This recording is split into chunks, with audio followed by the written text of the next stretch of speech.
What's going on? My name is Premz, repping it for Top 3 selected on www.flyfm.co.uk every single Tuesday night, 9 to 11. We're here with the man of the moment. 1 till 11 this year. 9 to 11 this year, yeah. Brenmar, Welbeck Hotel. He's playing at Stealth tonight. Let's get involved with the man. Brenmar for me is essentially hybrid club music.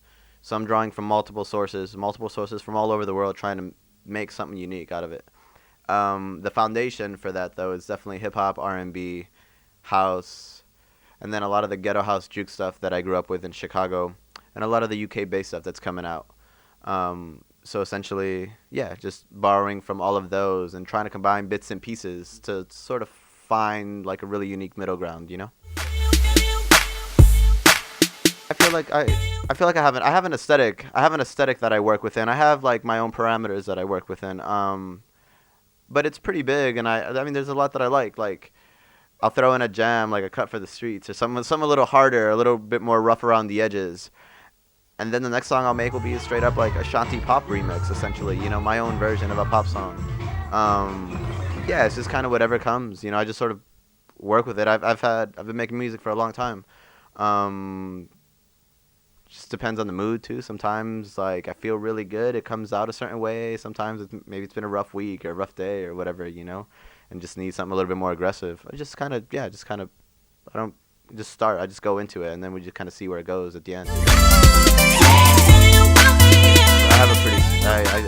I don't work with very much, and that's part of it too. Like I used to back when I was like 18, 19, I used to just like get new synths and something new all the time, always playing with something new because it was exciting. But at the same time, like, made it really difficult to form kind of a uniform sound. It's like I never really knew what I was going in for. Where nowadays, like, I have a palette of sounds and ideas that I stick with, you know, to try to just kind of identify my own, like, just like brand my own sound, you know.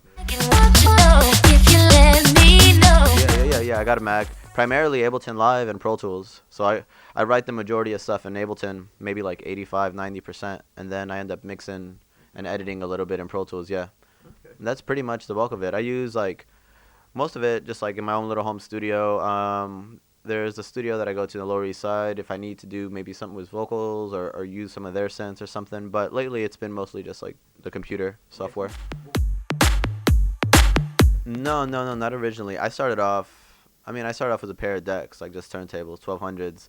I got a really shitty Gemini 8-bit sampler that my friend gave to me that he found in his friend's basement or something. I don't know. And he knew that I was into music and just like kind of handed it over. But essentially like 4-track, 8-second sampler, Gemini sampler, some 1200s, and a bunch of records. Eventually saved up enough money to get an MPC. Had that for a couple years. Just started like back in Chicago. I had a nice little studio setup, MS-20, MS-2000, a couple like SH-101, like combination of analog and digital synths. Got into Pro Tools, started like combining hardware with software. Eventually had to move to Chicago and like slowly started selling a lot of the hardware, just cause like I needed the money or I didn't have the space, or a combination of both. Yeah, space is real big in New York. There isn't a lot of it.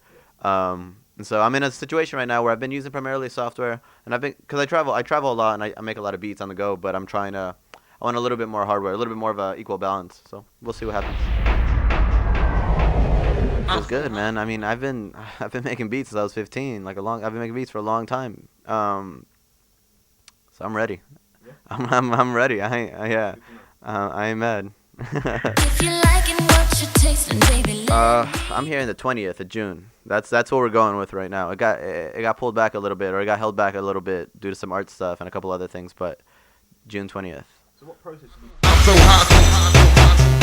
I think, man, it was a little bit of a back and forth. Originally, the EP, I have an EP coming out on Hum and Buzz as well, Iconica's label. That was going to come out originally first, but then there was a couple of like distro issues, and the Sinden EP just got pushed ahead, and I had to kind of, I write music all the time, man. I can't even really tell you when I wrote those songs. One of the songs is called I'm So High, and that's the newest one. That was written maybe like a month and a half to 2 months ago. Yeah, but Let Me Know Tasting was written maybe like in January, February.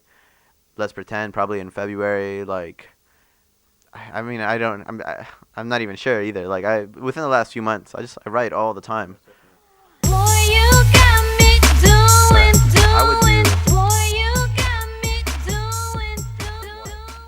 mean, and why I choose him. Sierra, cause Sierra's my girl. Like, she's amazing. Sierra's amazing. So Sierra would like front the group. I'd probably have like Tricky Stewart helping out on the production end too, on somewhat, or even like The Dream. I really like Trey's songs. Let's see. I mean, those are all fairly newer names. I'm a big TLC fan. So that's some like late 90s, like big TLC fan. Bring Left Eye back. Okay. Get Left Eye on the mic. Bring her back. You've got 2 more.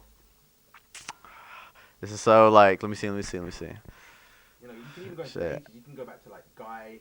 You know, the New Jack Swing era. I don't know if that was a big influence on you. We could get Janet Jackson on a track, something like that. That'd be amazing. On some like early 90s Janet Jackson. Oof.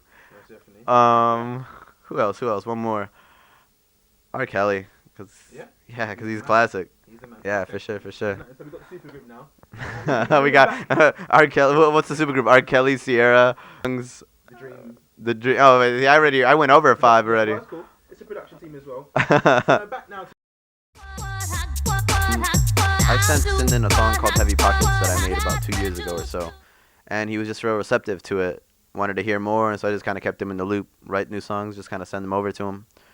And that was it. Just kind of, and at that time he had just started the label basically, or started formulating the idea for the label. And he was like, maybe we can work on something in the near future. And I was like, all right, cool, yeah, let's like just keep in contact, you know. And like he came to New York, I think a couple months after that initial email, and like we met, and yeah, it was just good vibes.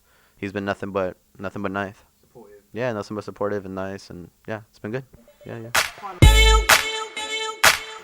I would right now. Let me see. I know what I would end on my Jamie Foxx remix, my Jamie Foxx and Drake remix, because it's fucking sexy, man. It's slow. I want go out, go out. I want to go out with vibes. So you're working backwards then. So that's Yeah. That's what I would. That's what I would probably end with. I would probably taking it down, and then the first one would be probably the Cassie remix. Maybe the Cassie remix or the song Let's Pretend. Somehow, if it's my last set, I feel like it has to be really somber.